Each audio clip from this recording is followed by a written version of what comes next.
ఇవాళ దానం నాగేందర్ గారు మాట్లాడిండ్రు అధ్యక్ష. 30 ఏండ్ల నుంచి వారు ప్రజాప్రతినిధి, నాకు తెలిసి మీకు కూడా తెలుసు.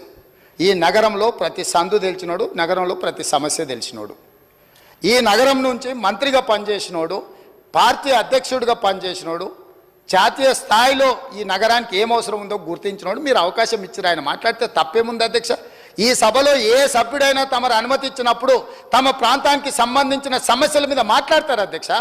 ఆదిలాబాద్ అడవుల గురించి, ఆదివాసీ బిడ్డల గురించి, అక్కడుండే ఐటీడీఏ గురించి ఒకవేళ మాట్లాడాల్సి వస్తే పాల్వాయి హరీష్కు మీరు ఇస్తారు అవకాశం. ఎందుకంటే ఆ ప్రాంతంలో నిత్యం ఉండేవాడు, అక్కడుండే పోడు భూముల కోసం కొట్లాడేటోడు, పోడు భూముల కోసం, ఆదివాసుల కోసం జైలుకు పోయినోడు, కాబట్టి ఆయనకు ఆ సమస్యల పట్ల అవకాశం ఉందని మీరు ఇచ్చుండవచ్చు కొన్నిసార్లు.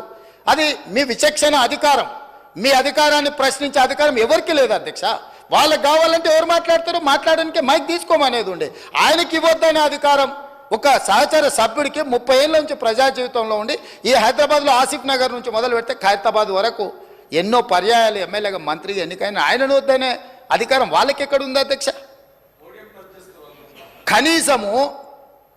కనీస అవగాహన, విచక్షణ అన్నీ కోల్పోయి ఎవ్వరు మాట్లాడద్దు, మాట్లాడినంతసేపు మైక్ మా దగ్గర ఉండాలి, లేకపోతే మేము పోడియంలోకి వచ్చి అల్లరి చేస్తాం.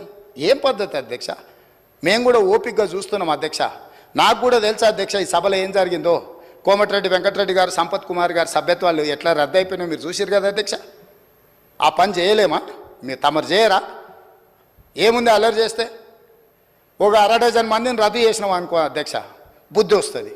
ఇంకోడు ఎవడాడికి రావాలంటే వెనక ముందు ఆలోచన చేస్తాడు అధ్యక్ష.